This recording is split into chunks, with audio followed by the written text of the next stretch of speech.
The lunchtime rush at Ridgeway Bistro was like a thunderstorm in a bottle. Clattering plates, shouting waiters, the hiss of steaming pans. People with expensive watches and tired eyes came and went, hardly looking up from their phones. At table 14, Evelyn Brooks, the assistant manager, was already losing her patience. Her lipstick was too bright, her heels too high, and her voice too sharp for anyone's comfort. "Move faster," she barked at the new server, Lina, a timid 22-year-old who'd started only a week ago. "You think customers pay to watch you daydream?" Lina flinched, muttered an apology, and rushed off with a tray of coffee mugs trembling in her hands. Her apron was faded, and her shoes looked second-hand, but the exhaustion on her face wasn't from work, it was from life itself.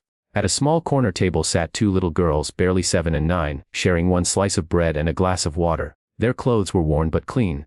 They weren't customers, they were waiting. Every few minutes, the older one would glance toward the kitchen door as if hoping someone would come out. That someone was their mother, Lina. She'd begged Evelyn for permission to keep her daughters nearby because she couldn't afford a babysitter. Evelyn had reluctantly agreed, as long as the girls stayed quiet and out of sight. But today, fate decided to make noise. "Table 6. "Coffee and cream now," Evelyn snapped. Lina grabbed a fresh pot and hurried across the restaurant. Her hands trembled, not from fear but from hunger. She hadn't eaten since dawn. Then it happened. A man in a gray suit stepped back suddenly, his arm brushing her tray. The coffee pot flew, the cups shattered, and dark liquid splashed across the polished floor, and onto the man's expensive Italian shoes. For a heartbeat, the entire restaurant froze. The man's face twisted in rage. "Are you blind? These shoes cost more than your life." "I am so sorry, sir," Lina stammered, kneeling down to clean the mess. Her fingers burned from the hot coffee, but she didn't stop. She knew what came next. Evelyn stormed over, her heels clicking like gunshots. "What did I tell you about being careful?" "It was an accident," Lina whispered. "Accident?" Evelyn's lips curled. "You've been nothing but trouble since you started here. Maybe you should learn how to clean up properly." Lina froze. Her daughters at the corner table watched in horror. Evelyn's eyes gleamed with cruel satisfaction as she saw the wet mess on the tiles. Then she smirked and said the words that made the entire restaurant go silent. "Clean it. With your tongue." A collective gasp rippled through the room. A few customers looked away. Some even laughed. The kind of uncomfortable laugh that hides cowardice. Lina's face went pale. Her daughters stood, tears in their eyes. "Mama?" the little one whispered. Evelyn folded her arms, unmoved. "Go on. Unless you want me to call security and have you fired right now." In that moment, a man at the far end of the restaurant slowly lowered his newspaper. He had been sitting there quietly for an hour unnoticed. Wearing a simple black hoodie, jeans, and no flashy watch. His face was calm but his eyes were sharp, assessing. The billionaire Ethan Hale, CEO of Hale Industries, one of the city's largest real estate empires, didn't like drawing attention. He was there that afternoon to observe, not to eat. The restaurant belonged to one of his subsidiaries. He was secretly inspecting how the place was being managed. He never imagined he'd witness this. He rose slowly, his chair scraping softly against the floor. The sound was enough to cut through the tension. Every head turned. Evelyn straightened, not recognizing him in casual clothes. "Sir, please sit down. This doesn't concern you." "Oh," Ethan said calmly, his voice low but firm. "It concerns me a lot more than you think." He walked forward, each step deliberate. The air in the room changed. Heavy, charged. He stopped beside Lina, who was still kneeling on the floor, trembling. Then he looked at Evelyn. "You just ordered your employee to lick the floor, didn't you?" Evelyn blinked, caught off guard. I was just teaching her a lesson." She spilled coffee on a customer. "You have no idea how often she messes up. And you think humiliation is how you teach?" he asked quietly. "She's replaceable," Evelyn said coldly. "If she can't handle pressure, she doesn't belong here." Ethan's jaw tightened. "Replaceable," he repeated. His gaze drifted toward the two little girls in the corner, frightened, holding hands. "Are they replaceable too?" Evelyn frowned. "What? No, they're just..." "Her children," Ethan interrupted. "You just humiliated their mother in front of them." A silence so deep it seemed to vibrate filled the room. The other customers now stared openly, guilt flickering on their faces. Ethan turned to Lina and crouched beside her. "Are you hurt?" She shook her head, unable to speak. He extended his hand. "Stand up." When she did, her daughters ran to her, clutching her waist. Ethan glanced around at the watching crowd. "I'll handle this mess," he said evenly. "And I mean all of it." Evelyn forced a nervous laugh. "Sir, I don't know who you think you are, but..." Ethan pulled a sleek black card from his pocket and tossed it onto the counter. The name embossed on it silenced her instantly. Ethan Hale, owner. Color drained from her face. Mr. Hale, he looked around the restaurant.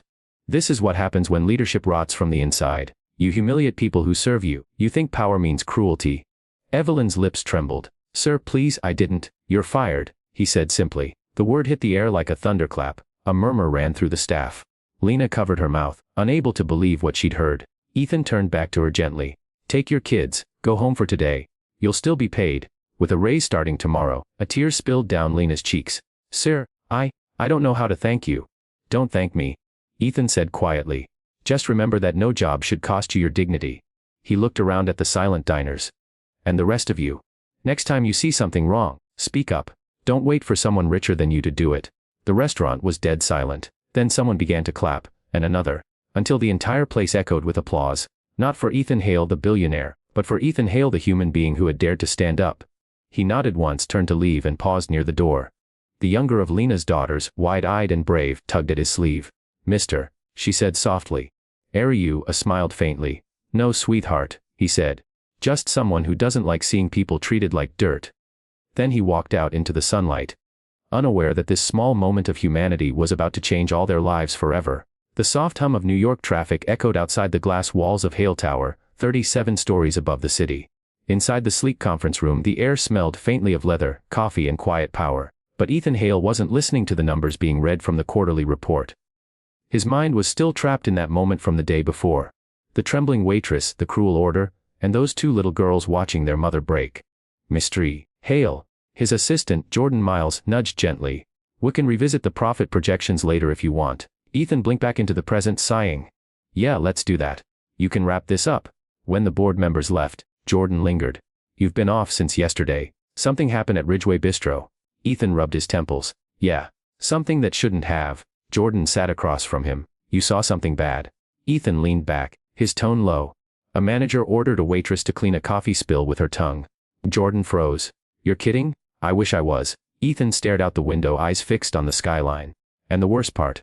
No one stopped it. Not one person. Silence filled the room for a long beat. Finally, Jordan said softly, you did. Ethan shook his head. I just happened to be there. But it's been bothering me since. The way she looked, humiliated, scared, like someone who'd forgotten she had the right to exist. He stood pacing. I want to know who she is, Jordan. Everything. Her file, her background, her pay history.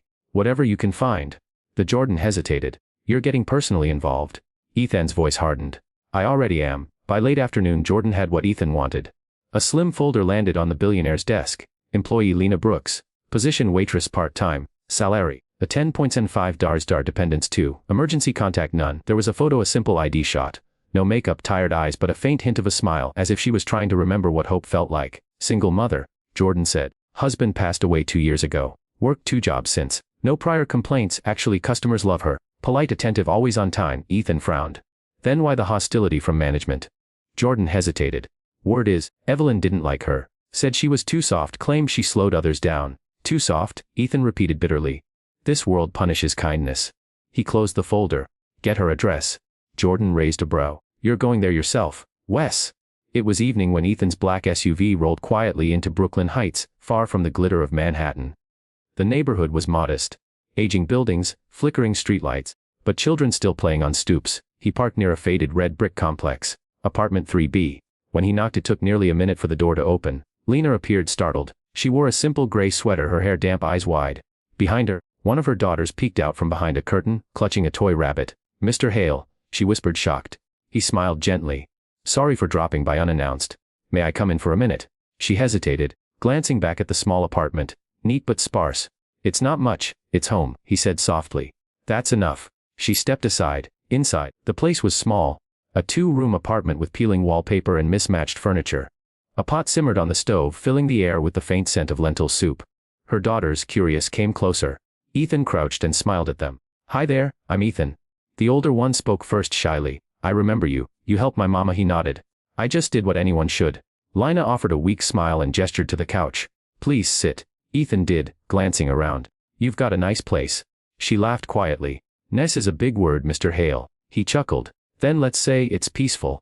For a moment they sat in silence, the kind that carried too many unspoken things. Finally, he said, I wanted to check on you. After what happened yesterday. Her eyes lowered. You shouldn't have to waste your time on me, sir. I'm fine. You're not fine, he said gently. No one could be after that. Lina's lip trembled. She turned toward the window, blinking fast. I'm just grateful you were there. If you hadn't been, she exhaled shakily. I might have done it. Ethan's brows furrowed. Done what?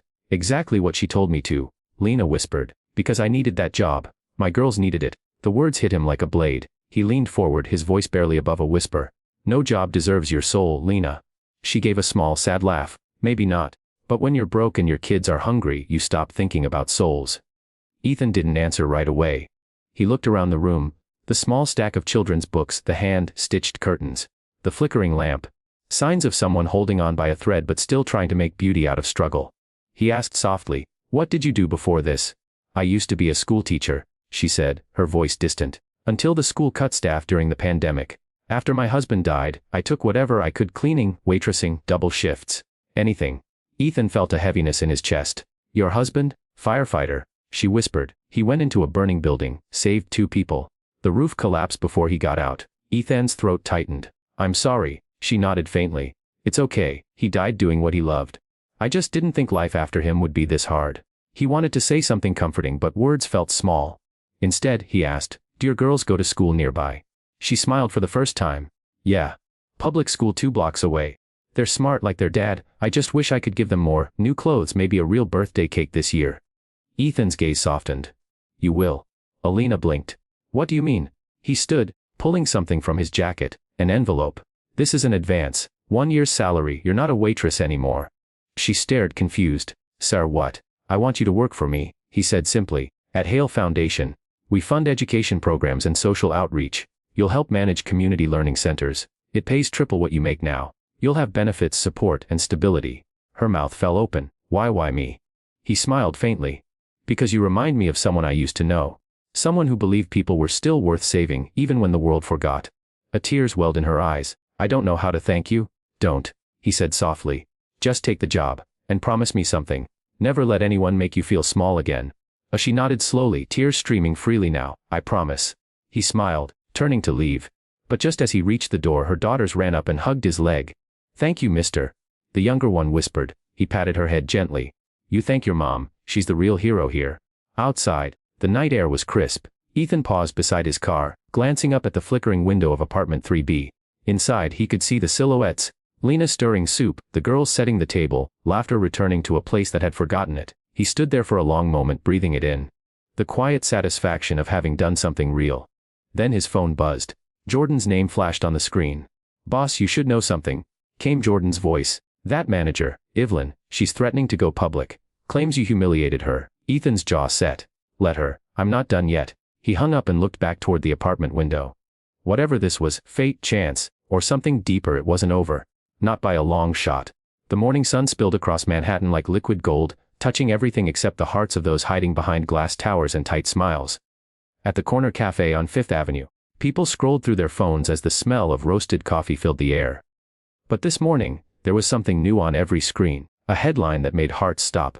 Billionaire Ethan Hale publicly fires female manager. Overlicking the floor incident. Below it, a grainy photo of Ethan standing inside Ridgeway Bistro, one hand raised, the waitress crying beside him. The story was everywhere: BuzzTrend, Daily Pulse, City Beat. Every site twisted the same event into something scandalous. Some praised Ethan as a hero. Others called it a billionaire's publicity stunt. And then there were the comments. Thousands of them. Half supportive, half venomous. "He's just trying to look like a saint. Poor manager. Probably a misunderstanding. If he really cared, why didn't he do this anonymously?" Inside his penthouse, Ethan Hale tossed the tablet aside with a sigh. The world had a way of twisting even the simplest act of decency into controversy. Jordan walked in, a steaming cup of coffee in hand. "It's bad out there," he said, dropping a newspaper on the table. "PR team's trying to contain it, but Evelyn's been giving interviews since sunrise." Ethan frowned. "Interviews? Yeah. Claims you fired her unfairly, that you publicly shamed her and cost her career. She's calling herself a victim." Ethan exhaled sharply. "Of course she is." Jordan hesitated. "You sure you don't want to issue a statement?" Ethan shook his head. "No, the truth doesn't need press releases." "Maybe not," Jordan said carefully, "but people believe the loudest voice, not the truest one." Ethan's gaze darkened. "Then maybe it's time they heard hers." Lina's. Across the city, Lina Brooks was in the tiny living room of her apartment, staring in disbelief at the same headlines. Her hands trembled as she scrolled through comment after comment. Some defended her, others mocked her. Bet she planned it. Classic sob story for sympathy. No dignity. Then why didn't she just quit? Her stomach twisted. The internet didn't know her pain, her hunger, or her sleepless nights. To them, she was just another viral name. Her daughters sat on the floor, coloring quietly, oblivious to the storm raging online. A knock came at the door. She opened it to find Ethan standing there again, dressed simply but with that same calm aura that somehow steadied her. "I thought you might need this," he said, holding out a grocery bag. Bread, milk, fresh fruit, small things but they meant more than gold. Her throat tightened. "You didn't have to." "I know," he said gently, "but I wanted to." He stepped inside, glanced at the open laptop showing the viral news and sighed. "You've seen it?" Lina nodded. "They're saying horrible things, Mr. Hale. They're calling you arrogant. And me a liar." Ethan's jaw flexed. "People need villains to make sense of kindness." She looked at him, eyes glistening. "Should I say something? Maybe tell them the truth?" He paused, thinking. Not yet. Let them talk. Truth always outlasts noise. But deep down he wasn't so sure. Later that day, Evelyn Brooks, once proud manager of Ridgeway Bistro, sat in a slick downtown studio facing a reporter with an eager smile. She wore a navy blazer, her makeup flawless, her expression carefully rehearsed. "So," the reporter began, "you're saying you never humiliated that waitress?" Evelyn gave a sad, practiced laugh. "Of course not. I was angry, yes. But I never said those words." The billionaire exaggerated to make himself look like a hero. "He fired me without due process." "And what about the 2 children witnesses?" the reporter pressed. "Children?" Evelyn scoffed lightly. "Kids imagine things. People forget. I've been in management for 8 years." He just wanted to make a scene. The interview aired that evening, and the internet exploded again. Faye Evelyn Speaks trended within hours. Ethan watched it silently from his office, his reflection in the glass seeming tired, older. Jordan muttered from the side, "She's good, playing the victim perfectly." Ethan didn't respond. Instead he said quietly, "Get me Lina." That night, in the modest office of the Hale Foundation, Lina sat nervously beside Ethan, cameras and microphones set up before them. She looked uncertain, her fingers twisting in her lap. "Are you sure about this?" Ethan nodded. "You tell your story, no PR script, no spin, just truth." The camera's red light blinked on. Lina took a deep breath. "My name is Lina Brooks," she began softly. "I'm a mother of 2, and yes, I was the waitress in that video." Her voice shook at first but steadied as she went on. "That day I spilled coffee by accident. My manager told me to clean it up with my tongue." She really said that. "And I almost did it, because I was afraid of losing my job." Her eyes glistened. "But someone stood up for me. Someone who didn't even know me." She turned slightly toward Ethan. "He didn't do it for cameras or fame. He did it because it was right." The words hung heavy in the air. Ethan stayed silent, letting her voice carry. Lina looked back at the camera. "I'm not asking for sympathy. I just want people to remember that kindness still exists, even if the world makes it look suspicious." When the video ended, there was silence. Ethan exhaled slowly. "You did perfectly." She smiled faintly. "I was terrified." "That's how you know it mattered," he said quietly. By morning the clip had gone viral, again. But this time the tone had changed. Hashtags shifted, comments flooded in. "I believe her. This woman's courage broke me. That manager deserves to be banned from ever working again." Even celebrities began resharing it, tagging Ethan with words like respect and humanity. The tide was turning, but while the public softened, Evelyn didn't. She sat in her apartment, watching the new video with eyes full of fury. "You think you can destroy me, Ethan Hale?" she hissed. "We'll see about that." She grabbed her phone and dialed a number. "Hey Paul, you still work at Ridgeway's head office? I need access to their security footage the day before the incident. There's something in there that could ruin him." 2 days later, Ethan sat in his office, reviewing new reports from the foundation. His phone buzzed. "Unknown number," he answered. "Hale," a woman's voice, cold and smug, came through the line. "Enjoying your hero moment, billionaire?" He didn't need to ask. "Evelyn, funny thing," she said. "That waitress of yours, she's not as innocent as you think. You really should check her past before you make her the face of your crusade." Ethan's tone hardened. "What are you talking about?" "Oh, just a little file I found," she said sweetly. "Seems Lina was fired from her previous job, too, for theft." He froze. "That's a lie." "Is it?" Evelyn chuckled darkly. "You'll find out soon enough. The media loves redemption stories. And even more, they love to tear them down." The line went dead. Ethan stared at his phone, his pulse quickening. He knew people like Evelyn, bitter, manipulative, dangerous when cornered. But this wasn't just about him anymore. It was about Lina, the woman who had begun to trust the world again. He turned to Jordan, who'd just entered. "Find out everything about her past. Fast.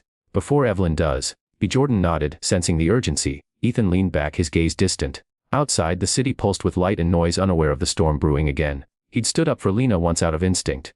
Now, he'd have to stand for her again, out of loyalty. Because sometimes defending someone's dignity wasn't a single moment of courage, it was a war. The rain fell hard over New York that night. A relentless downpour that blurred the city lights and drowned the noise. Inside Hale Tower, the storm outside seemed almost quiet compared to the tension brewing within. Ethan Hale sat at his desk, sleeves rolled up, eyes fixed on the computer screen. Jordan stood beside him, a thin folder clutched in his hands.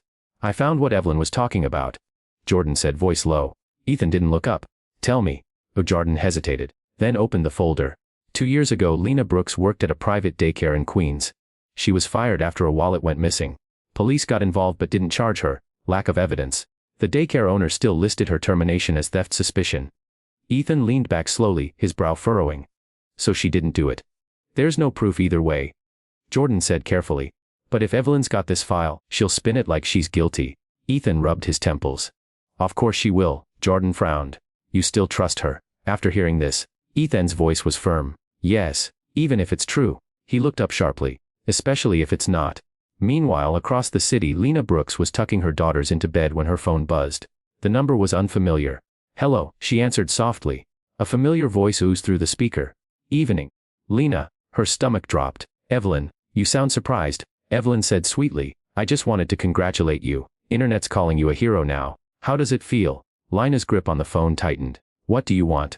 Oh, nothing much. Just thought you should know lies don't stay buried forever. Especially the kind that involves stealing from children. Lina's blood ran cold.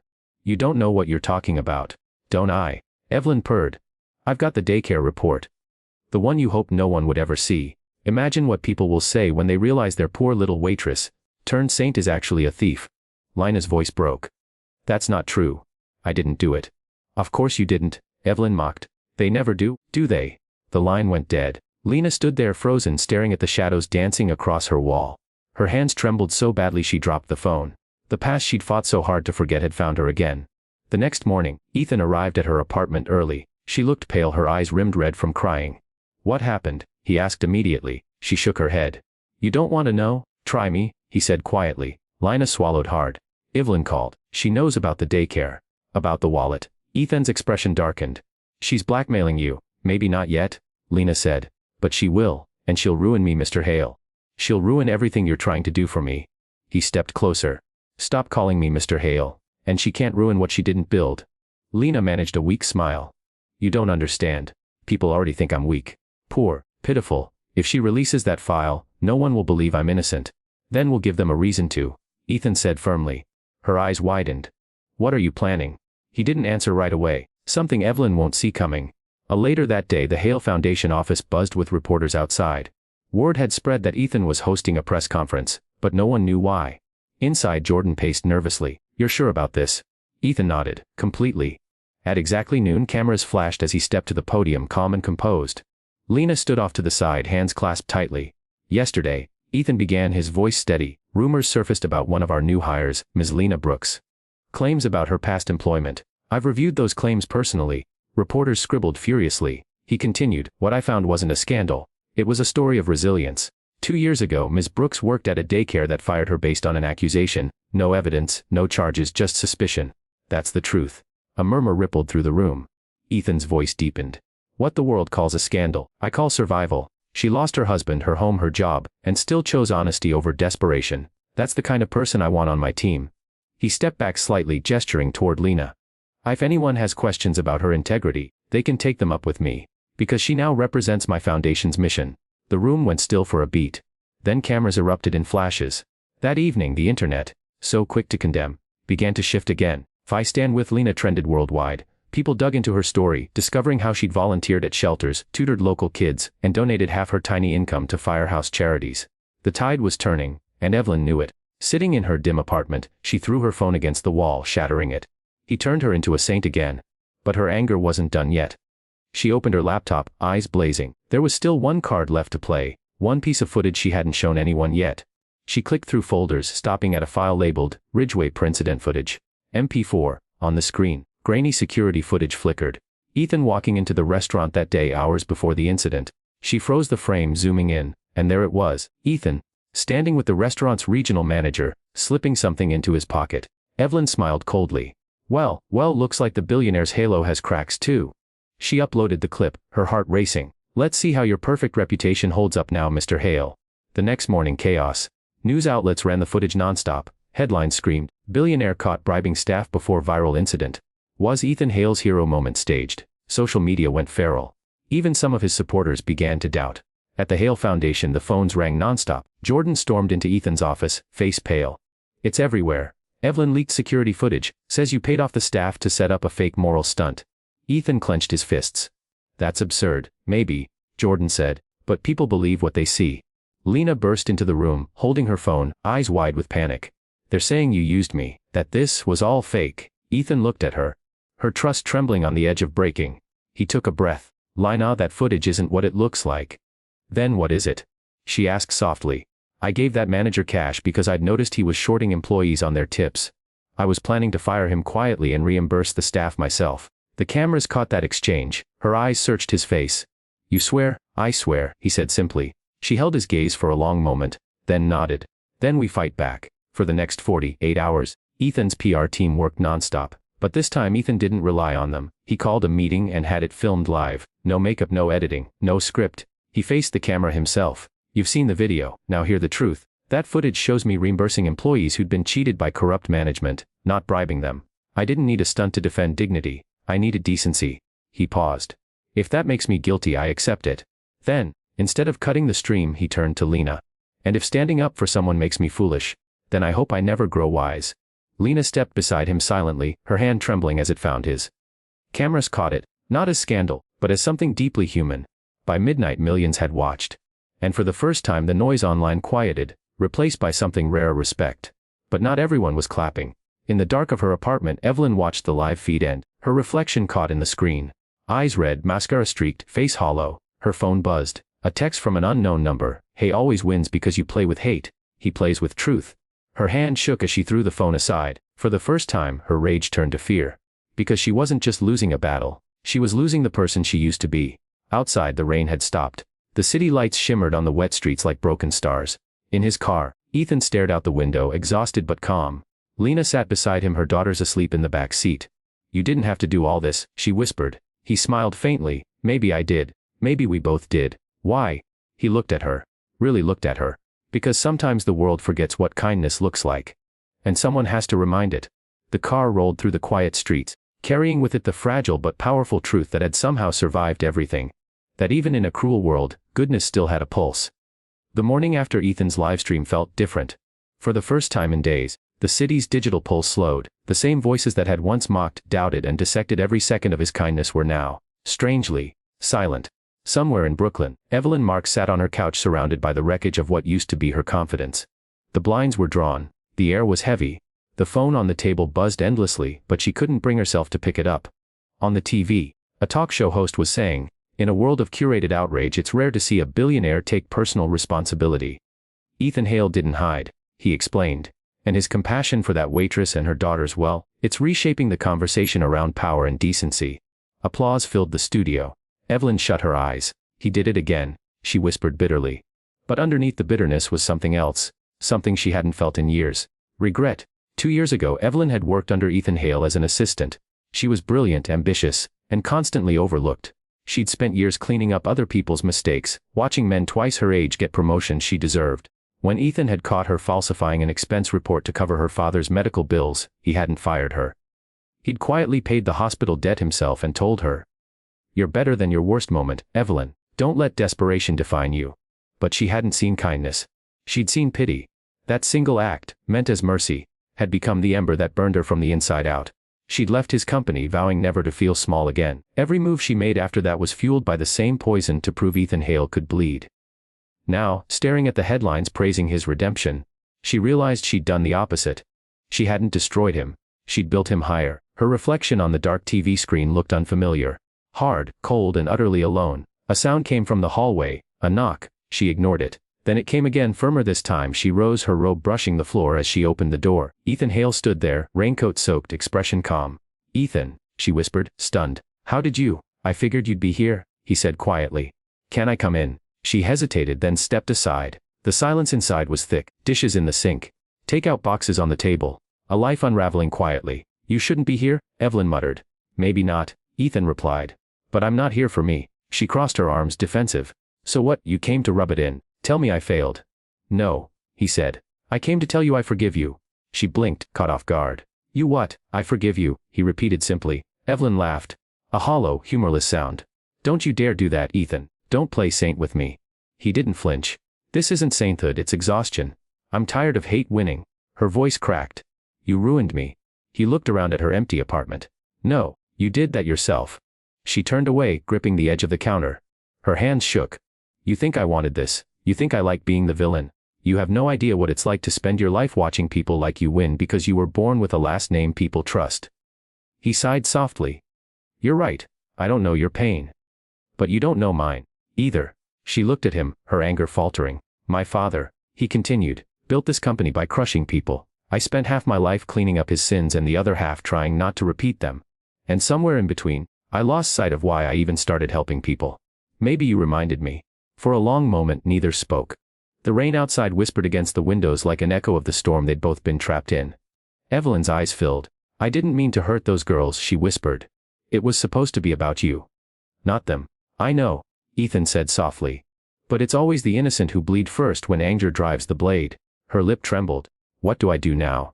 He reached into his coat pocket and set a card on the table. The Hale Foundation. We're starting a new outreach project for single mothers and women rebuilding after public humiliation or job loss. They need someone smart to manage operations.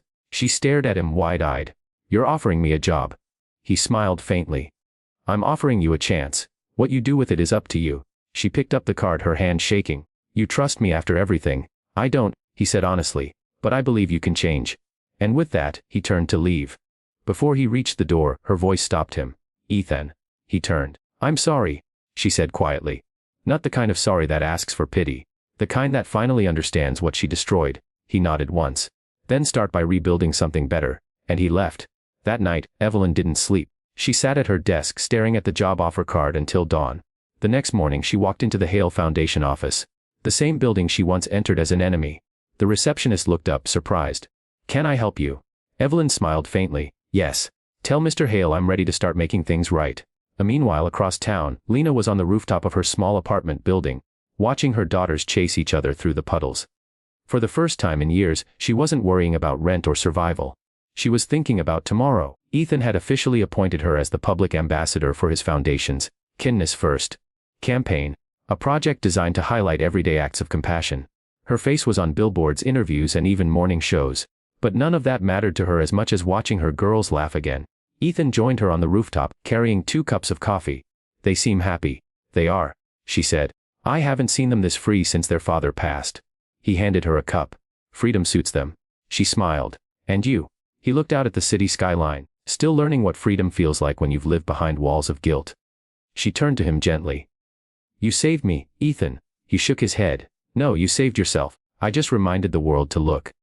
A comfortable silence settled between them. The kind that doesn't need words to mean something. Below them, New York buzzed on, unaware that somewhere high above its restless streets, 2 people who had once been broken were quietly rediscovering the courage to trust again. But just as peace began to take root, fate, as it always does, stirred once more. That evening, Jordan rushed into Ethan's office, eyes wide. You need to see this? He handed Ethan a printed email chain, one that made the billionaire's stomach drop. Where did this come from? Ethan asked sharply. Anonymous leak, Jordan said. It's about the original Ridgeway footage.